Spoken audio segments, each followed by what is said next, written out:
максат койдуң беле, ошо максатыңа кете бер. Ошол кетип бараткан максатыңда ар нерсе болушу мүмкүн. Жана айтып коем, тикенек болушу мүмкүн, көрө албашы мүмкүн, бирөө сени таштап кетиши мүмкүн, сатып кетиши мүмкүн. Дагы бир нерсе жок, сен токтобай кете бер. Кимде ким Алладан сураса ал берет. Анткени Алла сурагандарды жакшы көрөт.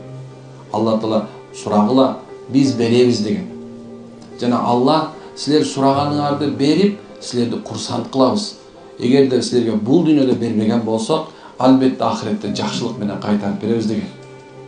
Алла ушундай зат. Ар бирин өзүнүн ченеми билет. Алла кээ бирлерди бай кылып коет, кээ бирлерди кедей кылып коет, кээ бирлерине оору берип коет, кээ бирлерине эч качан оорутпай коет.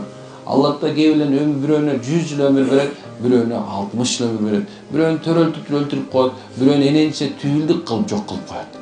Алла ушундай ар бир нерсени ченеп коюучу зат. Кимде ким Алла Таалага жакындаган болсо, Алла ага эки эсе көбүрөөк батыраак жакындайт. Кимде ким Алладан безген болсо, Алладан качкан болсо, Алла андан эки эсе качат.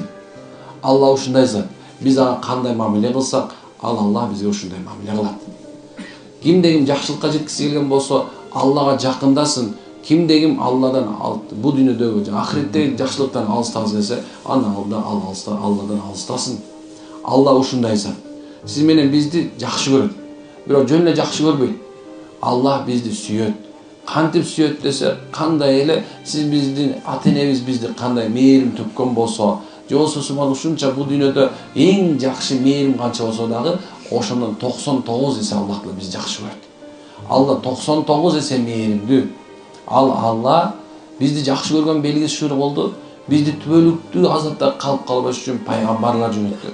Пайгамбарларга китептерди берип жөнөттү. Жана ошолордун арасынан пайгамбар өтүп кеткенден кийин китеби акыр кыяматка чейин сүйлөй турган болуп, Алла китебин сактап коюп, адамзат үчүн рахмат кылып калтырды. Жана варасатул амбия, пайгамбарлардын мураскорлору катары аалымдарды тыштап койду. Жана аалымдар кыямат күнгө чейин тамбих кылып эскертип атат. Алла эскерткиле, эскертүү момундар үчүн пайда берет дейт. Алла ушундай жакшы көрөт биздичи. Биз ушундай жакшы көрөт, субханалла. Эч качан Алла Тааланын казынасы кемип калбайт. Алланын казынасы кенен жана толот. Алла бүткүл инсандын баардыгын бир жерге чогулуп туруп, жин шайтан чогулуп, Алла бер десе, баардыгына берип туруп, Алла Тааланын казынасынан кичине да кемип калбайт. Алла ушундай берешен зат.